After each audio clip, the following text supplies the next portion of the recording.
2 മാസത്തെ വേനലവധി എത്ര പെട്ടെന്നാണല്ലേ കഴിഞ്ഞു പോയത്. ഇനി 2 ദിവസം കൂടി കഴിഞ്ഞാൽ സ്കൂൾ തുറക്കാൻ പോവുകയാണല്ലേ. സത്യം പറഞ്ഞാൽ എനിക്ക് ആലോചിക്കുമ്പോൾ തന്നെ നെഞ്ചിൻ്റെ ഉള്ളിലൊരു പിടപെടപ്പുണ്ട്. കാരണം നിത്തൂട്ട് സ്കൂളിൽ പോകണ ആലോചിക്കുമ്പോൾ ഓനക്കാളേറെ ടെൻഷൻ സത്യത്തിൽ. 2 മണിക്ക് സ്കൂളിലൊരു മീറ്റിംഗ് നടക്കണ്ടേന്ന്, പാഠപുസ്തകം കൊടുക്കാനും പിന്നെ ചെറിയൊരു ക്ലീനിങ് ഒക്കെ ഉണ്ടാവുമെന്ന് പറഞ്ഞിരുന്നു കാലാവസ്ഥയ്ക്ക് അനുകൂലമാണെങ്കിൽ.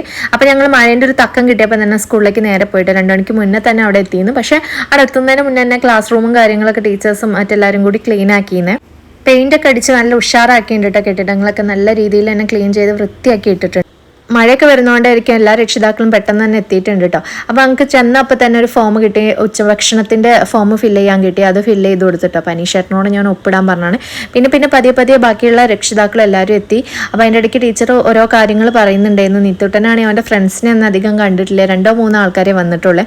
അപ്പോൾ ഓരൊക്കെ കണ്ടപ്പോൾ അങ്ങനെ ഒരു ചമ്മൽ പോയി മിണ്ടാനൊക്കെ ഞാൻ കുറേ പറഞ്ഞു, ഒന്ന് പോയി വർത്തമാനം പറഞ്ഞു നോക്കും. പക്ഷെ അവൻ പറഞ്ഞു 2 മാസമായില്ലേ കണ്ടിട്ട്, എനിക്ക് എന്തൊരു മടിയാവാന്ന്. പിന്നെ ടീച്ചർ കുറേ കാര്യങ്ങൾ ഇതായിട്ട് നിത്തൂട്ടൻ്റെ 2ാം ക്ലാസ്സിലെ ക്ലാസ് ടീച്ചർ. അപ്പോൾ ടീച്ചർ കുറേ കാര്യങ്ങൾ നമ്മളേറ്റ് ഷെയർ ചെയ്ത് എങ്ങനെയൊക്കെയാണ് കുട്ടികളെ നമ്മൾ സ്കൂളിലേക്ക് വിടേണ്ടതെന്ന്, അവർ ശ്രദ്ധിക്കേണ്ട കാര്യങ്ങൾ എന്തൊക്കെയാണെന്നുള്ള കൂടുതലായിട്ടുള്ള കാര്യങ്ങളൊക്കെ നമുക്ക് പറഞ്ഞു. അപ്പോൾ ഇതുപോലെ ടീച്ചർ ഇങ്ങനെ ഓരോ കാര്യങ്ങൾ പറയുമ്പോൾ ഞാൻ ടീച്ചറായിരുന്ന സമയത്തുള്ള പാരൻസ് മീറ്റിങ്ങിൻ്റെ PTA മീറ്റിങ്ങിനെ കുറിച്ചൊക്കെ ഇങ്ങനെ ആലോചിച്ച് ഇങ്ങനെ ഇരുന്നിട്ടോ. അപ്പം ഞാൻ ഇതുപോലെ കുറേ സമയം നിന്നതാണല്ലോ എന്നൊക്കെ ഇങ്ങനെ ആലോചിച്ചു. അപ്പോൾ ചെറിയൊരു നെസ്റ്റ് ഫീൽ ചെയ്തു.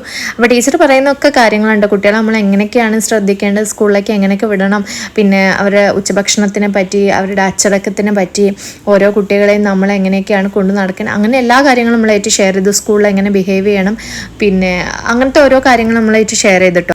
സത്യം പറഞ്ഞാൽ എനിക്ക് നല്ല ടെൻഷനുണ്ട്. കഴിഞ്ഞ വർഷം 1ാം ക്ലാസ്സിൽ എന്ന് പറഞ്ഞാൽ നിത്തൂട്ടെ ആ ഒരു വർഷത്തിൽ ഏറിയാൽ 1-2 മാസം മാത്രമായിരിക്കും സ്കൂളിൽ പോയത്. സ്കൂളിൽ പോകാൻ ഭയങ്കര മടിയായിരുന്നു. രാവിലെ സ്കൂളിലേക്ക് മാറ്റി ഒരുങ്ങി റെഡിയായി നിൽക്കുന്ന സമയത്ത് ഓനില്ലാത്ത പ്രശ്നങ്ങൾ ഉണ്ടാവില്ല.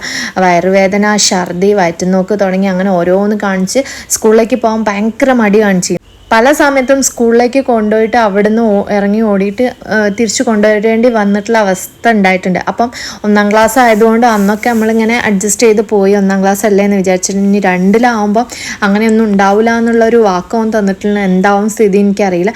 അപ്പോൾ അങ്ങനെ ഓൻ്റെ വേറൊരു ഫ്രണ്ട് വന്നപ്പോൾ അവനേറ്റവും ഇങ്ങനെ വർത്തമാനം പറഞ്ഞിരിക്കുകയാണ് കേട്ടോ. അപ്പോൾ ഒന്നും വലിയ പ്രശ്നമില്ല, ഫ്രണ്ട്സിനെ കാണുമ്പോഴൊക്കെ ഹാപ്പിയാണ്.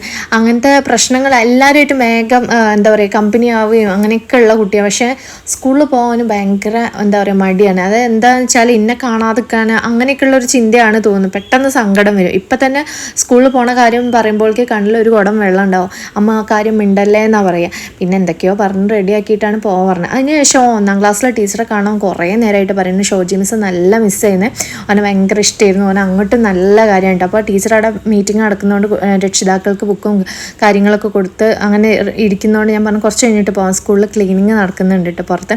അപ്പം എൻ്റെ ഇടയിൽ ഒരു ഗ്യാപ്പ് കിട്ടപ്പോൾ മെല്ലെ ടീച്ചറുടെ അടുത്തേക്ക് കയറി. അപ്പോൾ ടീച്ചർക്ക് ഭയങ്കര സന്തോഷമായിട്ടോ. ഞാൻ പിന്നെ ഉള്ളിലേക്ക് കയറേണ്ട, കുറേ പേരൻസ് ഒക്കെ ഉണ്ടല്ലോ, അപ്പോൾ ഉള്ളിലേക്ക് ഇപ്പോൾ കയറേണ്ട വെച്ച് ടീച്ചറും അവനെ കെട്ടിപ്പിടിച്ച് മടിയിലൊക്കെ ഇരുത്തി എന്തൊക്കെയോ പറയുന്നുണ്ട്. അപ്പോൾ വന്നപ്പോൾ എന്നോട് പറഞ്ഞു ടീച്ചർ അടുത്താൽ ഈ കൊല്ലം മുതൽ നല്ല കുട്ടിയായിട്ട് വരണം, നല്ല മോനായിട്ട് ഇരിക്കണം എന്നൊക്കെ പറയുകയാണ് എന്നൊക്കെ പറഞ്ഞു. അവൻ ഒരു ഉമ്മയൊക്കെ കൊടുത്തിട്ടാണ് കേട്ടോ ടീച്ചർ അവനെ വിട്ടത്. ഭയങ്കര ഇഷ്ടമായിട്ടോ എനിക്ക് മോനും. പിന്നെ ടീച്ചർ എന്താ വെച്ചാൽ ഭയങ്കര കാര്യ കുട്ടിയാണ്, നല്ല സ്നേഹത്തോടെ, നല്ല എന്താ പറയുക കുട്ടികളെ മനസ്സിലാക്കി പെരുമാറുന്ന ഒരു ടീച്ചർ. അപ്പോൾ ഞങ്ങളിതാ ടെക്സ്റ്റ് ബുക്കും കാര്യങ്ങളൊക്കെ വാങ്ങി തിരിച്ചു പോരുകയാണ്. അപ്പോൾ അനീഷയുടെ ഫ്രണ്ടിൻ്റെ അടുത്ത് വർത്തമാനം പറഞ്ഞ് നിൽക്കുകയാണ്. അപ്പം ഇനി നേരെ വീട്ടിലേക്കാണ്, മഴയൊന്നും പെയ്യാതിരിക്കട്ടെ എന്ന് വിചാരിക്കുന്നത്. അപ്പോൾ അടുത്ത വീഡിയോയിൽ കാണും.